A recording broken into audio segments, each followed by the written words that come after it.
Saya setuju dengan juri yang lainnya. Sang juara adalah Tiara. Mendengarkan pujian semua orang, Guntram dan yang lainnya tersenyum. Tentu saja mereka merasa iri pada Hathaway. Dia benar-benar beruntung karena bisa menyabet bakat yang begitu luar biasa. Matamu memang tajam sekali. Bakat muridmu ini akan melampauimu seiring berjalannya waktu. Oh, dia masih muda sekarang. Masa depannya tidak terbatas. Hathaway secara bertahap kembali tersadar begitu dia mendengar semua pernyataan mereka. Dia menatap Tiara dengan kaget, merasa Tiara telah membuat lompatan eksponensial dengan kemajuannya. Jelas saja beberapa hari yang lalu Tiara belum berada di level ini. Jadi Hathaway tidak menyangka akan menyaksikan kejutan sebesar ini hari ini. Beberapa saat kemudian senyum muncul di wajahnya saat dia menjawab. Dia sangat berbakat, tapi dia masih perlu memoles keterampilannya sebelum dia bisa terbang lebih jauh di masa depan. Guntram dan yang lainnya juga menyetujui hal ini. Bagus sekali, kamu harus mengolahnya dengan baik dan membiarkannya bersinar di atas panggung di masa depan.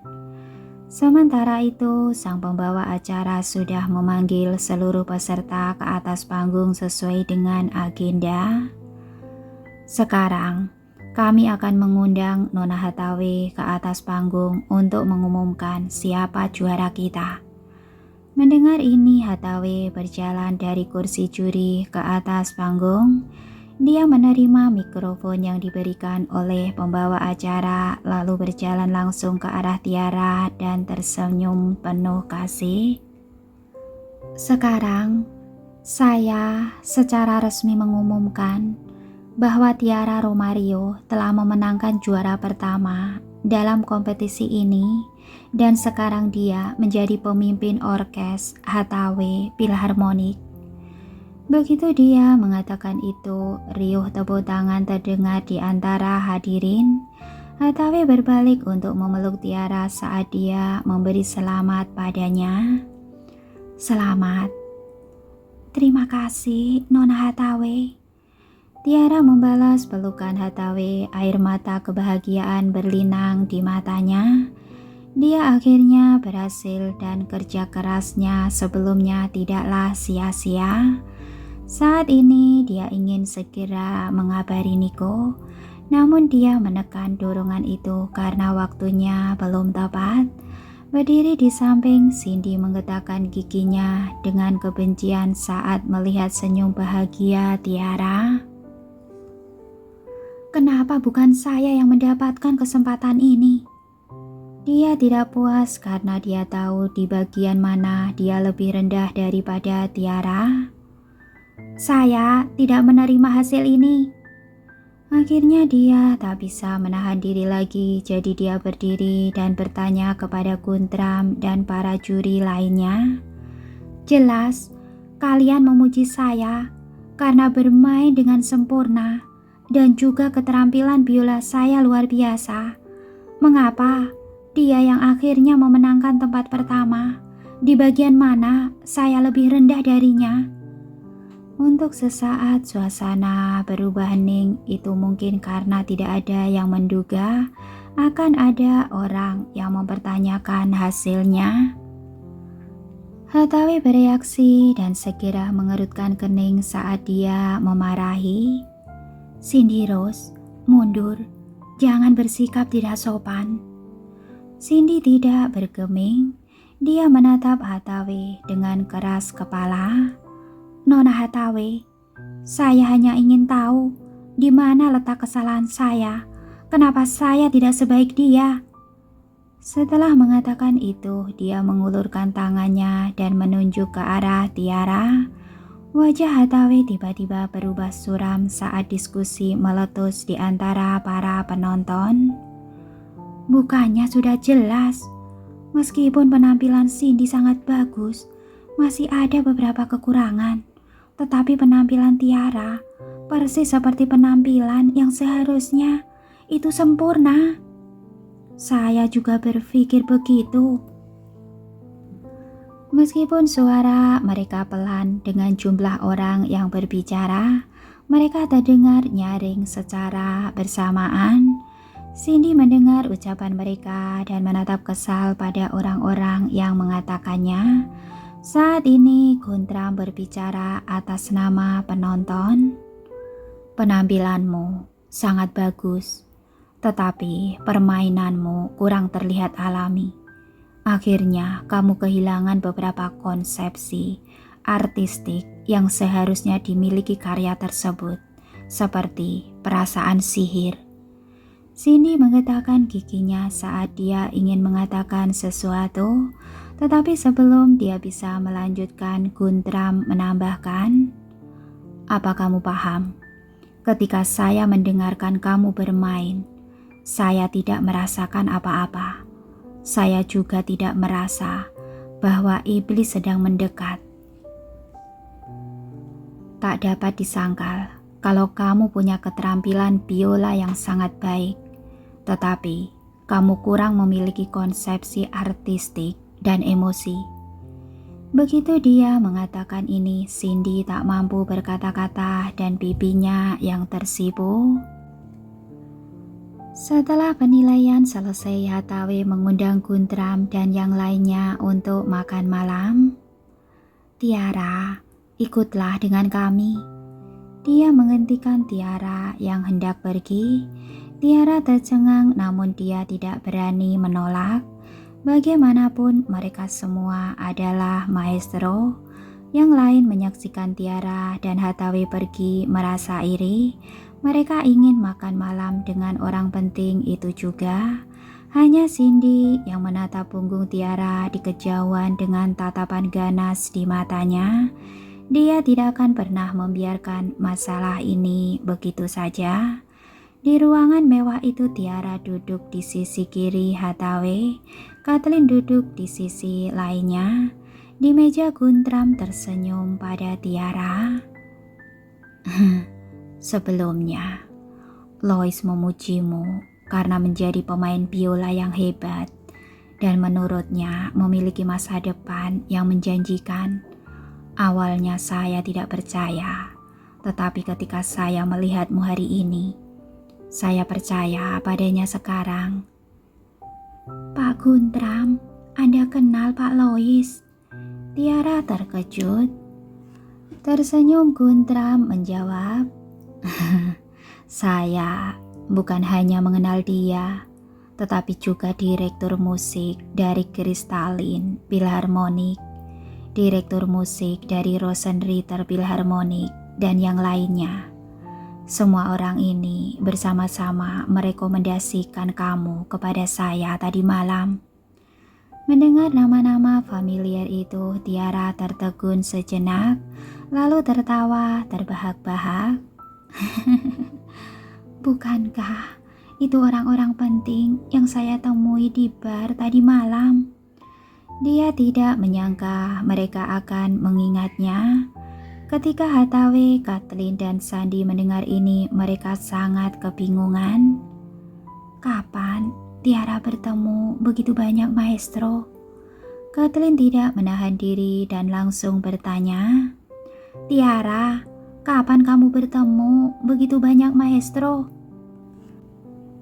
Dia sangat iri karena dia tidak mengenal banyak maestro ini secara pribadi. Mendengar ini, Hathaway dan Sandy juga menatap Tiara. Tiara tidak menyembunyikan apapun.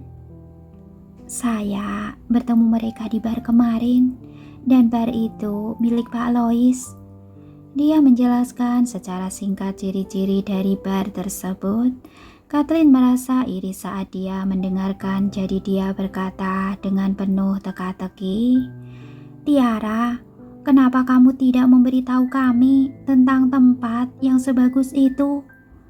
Tentu saja Tiara mendengar nada masam dalam nada suaranya, lalu dia menjawab dengan ringan, Saya sedang sibuk dengan penilaian waktu itu, jadi saya lupa. Kalau begitu, lain kali kalau kamu menemukan tempat bagus seperti itu, jangan lupa lagi.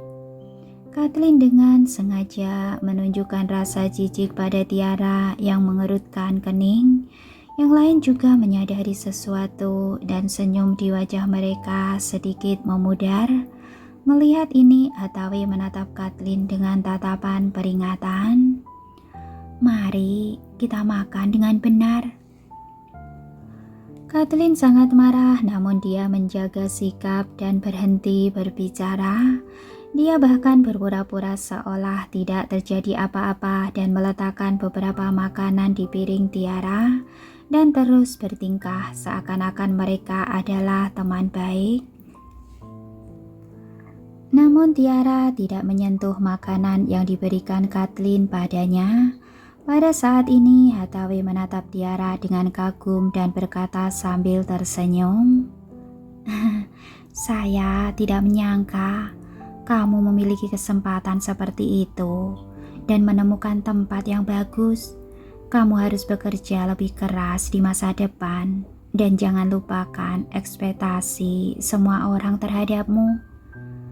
Tentu yang bisa dilakukan orang-orang tua itu hanyalah memujimu. Jika bukan karena mereka tahu kamu sudah menjadi bagian dari sebuah orkestra, semua orang akan menyambutmu. Hathaway, kamu harus mengawasi muridmu. Ada banyak orang yang menginginkan talenta sebagus itu." Guntram dan yang lainnya juga bercanda. Malu dipuji, Tiara berkata dengan rendah hati, "Kalian semua terlalu baik. Nyatanya saya masih kurang dalam banyak hal." Yang lain memandangnya dengan tatapan penghargaan setelah melihat betapa rendah hati dan pekerja kerasnya dia. Dengan tatapan lembut Sandi berkata, "Jangan meremehkan dirimu sendiri. Kamu lebih muda dari saya. Seiring berjalannya waktu, kamu pasti akan mencapai lebih dari saya." "Pak Sandi, Anda adalah orang yang rendah hati. Saya masih harus bekerja keras untuk mengejar ke level Anda." Tiara membalas pujiannya. Melihat mereka berdua, Hathaway tersenyum. "Baiklah, mari kita tidak bertukar pujian lagi." Guntram dan yang lainnya tertawa renyah. Melihat mereka berbicara dan berbagi tawa, Kathleen sama sekali tidak bisa menjadi bagian dari percakapan itu. Tangannya yang memegang peralatan makan menjadi pucat karena kekuatan yang dia keluarkan dan hatinya terbakar amarah. Tiara jalang ini, bagaimana dia bisa disukai oleh begitu banyak orang? Pada saat yang sama, seseorang sedang duduk di kafe di seberang restoran. Reina duduk di dekat jendela mengarahkan tatapannya ke restoran tempat Tiara berada. "Bergembiralah Tiara, bergembiralah sesukamu. Setelah malam ini, semua impianmu akan hancur. Tanganmu yang memainkan biola tidak akan ada lagi." Sudut bibirnya terangkat secara misterius dan semakin dia berucap semakin bebas dia berbicara, seolah-olah dia sedang menyaksikan tragedi Tiara terjadi di hadapannya. "Tiara, malam ini akan menjadi akhir untukmu." Dia tidak bisa menahan tawa yang tajam dan melengging. Ketika pelanggan di sekitarnya mendengar tawanya yang menakutkan, mereka saling menatap dan terkejut. Awalnya beberapa pelayan ingin menghentikan Reina membuat keributan di depan umum, namun ketika mereka melihat ekspresi garang di wajahnya, mereka terlalu takut untuk melangkah maju. Tentu Reina menyadari tatapan yang dilemparkan ke arahnya, namun dia tidak terlalu peduli. Dia kembali menatap senyum cerah Tiara, matanya dipenuhi kebencian. Untungnya dia tidak berencana untuk tinggal lama. Setelah duduk sebentar, dia bangkit dan pergi. Tiara sama sekali tidak menyadari apa yang terjadi di sana. Setelah makan, Hathaway memintanya untuk kembali. Orkestra akan beristirahat di sore hari, jadi kamu tidak perlu pergi. Beristirahatlah dengan baik di rumah. Saat kamu datang ke orkestra besok, saya akan secara resmi mulai memasukkanmu ke orkestra. Mulai sekarang, kamu akan benar-benar menjadi pemain utama dalam orkestra. Jadi kamu harus bekerja keras. Saya akan bekerja keras. Tiara mengangguk dengan penuh semangat. Pada saat ini, Sandy berjalan mendekat dan memberitahu Tiara, "Kebetulan saya juga akan pulang. Biarkan saya mengantarmu pulang." Mendengar ini, Kathleen yang sudah menahan amarahnya menggetakkan giginya dan berlari ke sisi Tiara. Dia berpura-pura dekat dengan Tiara dan berkata, "Sandy, ibu saya dan saya juga akan pulang. Kamu tidak bisa hanya mengantar Tiara." Saat Tiara merasakan betapa dekatnya Kathleen, seluruh tubuhnya menegang. Bahkan setelah beberapa hari berlalu, dia masih belum bisa terbiasa dengan antusiasme Kathleen. Suara lembut Sandy terdengar, "Maaf, saya tidak memikirkannya. Bagaimana kalau begini? Saya akan mengantarmu dan Bu Hathaway pulang dulu, lalu saya akan mengantar Nona Tiara." "Nona Tiara, apa menurutmu tidak apa-apa?" "Terima kasih atas kebaikan Anda, Pak Martin. Tetapi saya bisa pulang dengan taksi." Tiara menolak, lalu dengan tidak nyaman menarik tangannya dari genggaman Kathleen dan tidak dapat menahan diri untuk tidak berkata, "Kathleen, lain kali kalau kamu ingin bicara, bicara saja. Kamu tidak perlu menyentuh saya. Saya sudah bilang, selain keluarga saya tidak terbiasa berhubungan dekat dengan orang lain." Kathleen menggetakkan giginya. "Jalang ini, apa kamu pikir benar-benar saya ingin dekat denganmu?"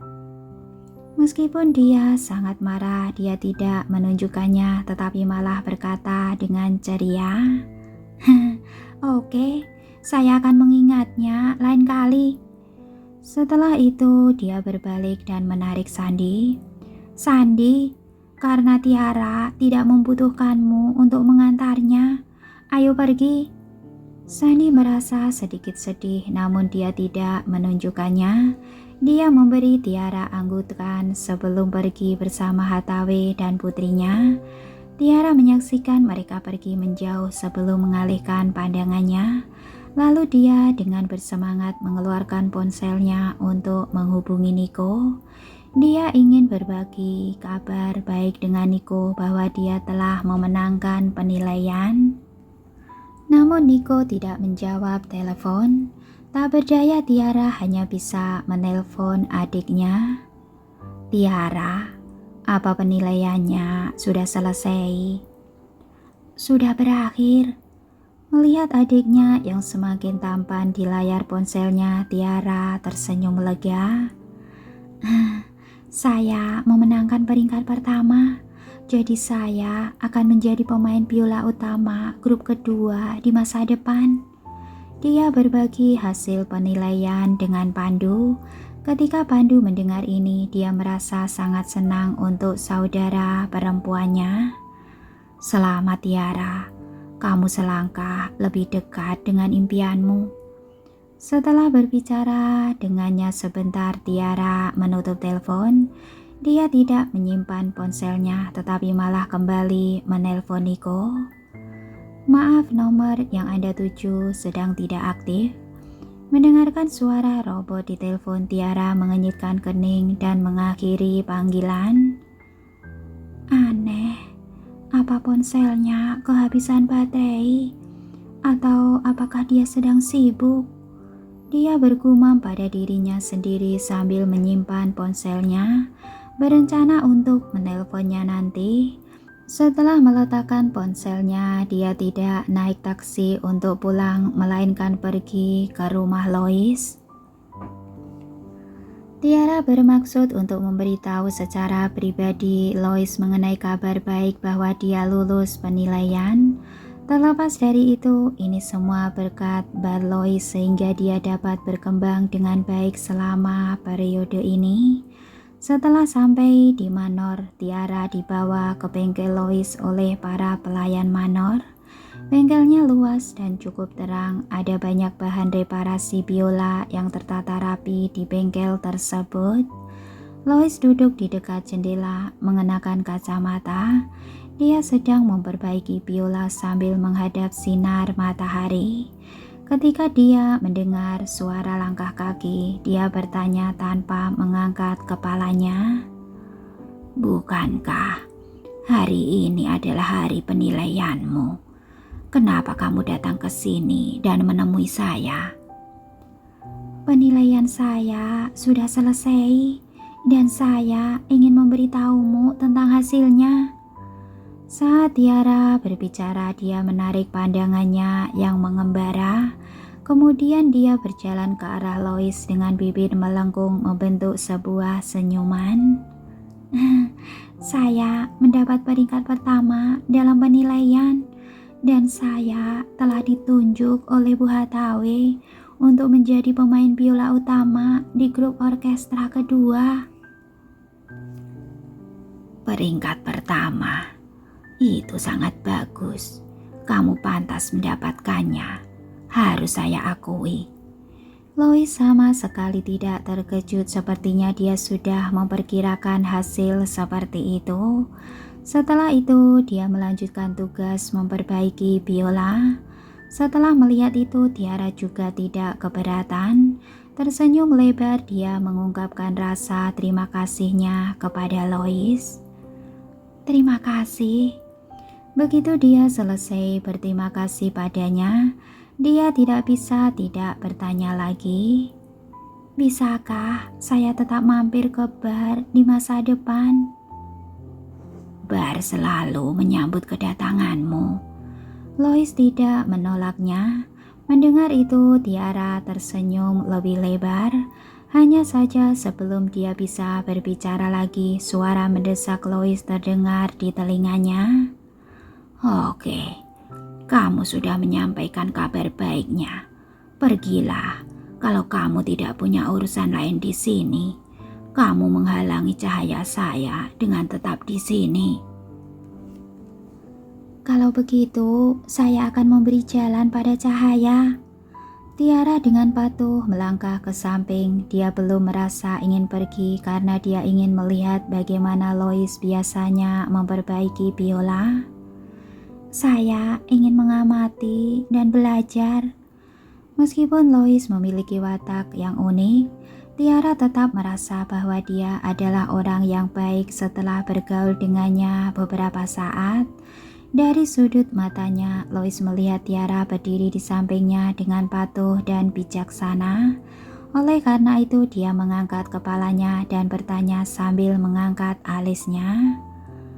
"Apa ada hal lain yang ingin kamu diskusikan dengan saya?" "Tidak, saya hanya ingin melihat bagaimana kamu memperbaiki biola itu." Tiara tidak menyembunyikan niatnya dari Lois dan dia balas menatapnya dengan senyum lembut. Lois terdiam. "Apa yang bisa kamu lihat?" "Iya, itu mungkin bukan hal besar bagimu, tapi saya belum pernah melihat sebelumnya, jadi saya sangat penasaran. Tolong izinkan saya tetap di sini dan menonton." "Nak, kenapa kamu begitu menyebalkan?" Saat dia melihat gadis itu bersikap sok imut dan menatapnya dengan penuh harap, Lois memutar matanya karena kesal, namun dia tidak mengusirnya. Setelah melihat ini, Tiara datang ke sisi Lois sambil tersenyum.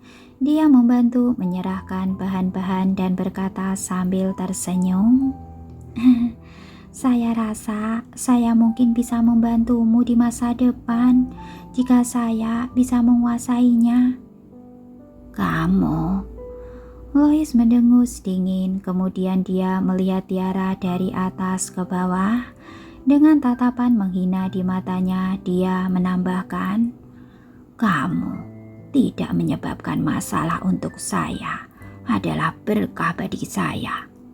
Setelah dia berbicara, dia mengabaikan Tiara. Menundukkan kepalanya, dia terus memperbaiki biola. Meski dibenci, Tiara tidak keberatan.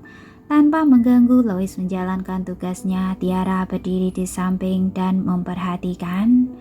Itu karena dia tahu itu adalah gaya bicara Lois. "Ini Pak Lois, dia adalah orang yang terlihat galak, meski sebenarnya tidak." Sore itu Tiara tinggal di Manor. Sementara itu Lois langsung menyuruhnya berkeliling seolah dia adalah asistennya tanpa keberatan. Sejenak dia meminta Tiara untuk mencari bahan-bahan. Kemudian pada saat berikutnya dia meminta Tiara menjalankan tugas untuknya. Bagaimanapun juga itu semua adalah hal yang membosankan. Meski begitu, Tiara juga dengan senang hati membantunya. Melihat gadis yang proaktif itu, Lois tak berdaya. Pada akhirnya dia mengizinkan Tiara untuk tetap tinggal dan belajar darinya. Dalam waktu singkat, Tiara belajar banyak tentang pengetahuan reparasi biola sederhana. Setelah makan malam, dia mengucapkan selamat tinggal pada Lois saat dia melihat bahwa hari sudah mulai gelap di luar. "Sudah larut, saya harus pulang." "Cepat pergi. Akhirnya, kedamaian dan ketenangan saya kembali." Meskipun kata-kata yang diucapkan tidak menyenangkan, senyum di wajah Lois sangat penuh kasih sayang. Karena Tiara juga sudah terbiasa dengan gaya bicaranya, dia hanya tersenyum manis dan berkata, "Baiklah, saya akan datang dan mengunjungimu lagi di lain hari." Dengan itu dia berbalik dan pergi. Karena lokasi rumah yang agak jauh, Tiara harus berjalan jauh untuk mendapatkan taksi. Namun Tiara tidak menduga bahwa beberapa pria kekar tiba-tiba muncul di hadapannya tepat saat dia berjalan ke sudut yang kosong. Sambil memegang pisau di tangan mereka, mereka sepertinya telah menunggunya.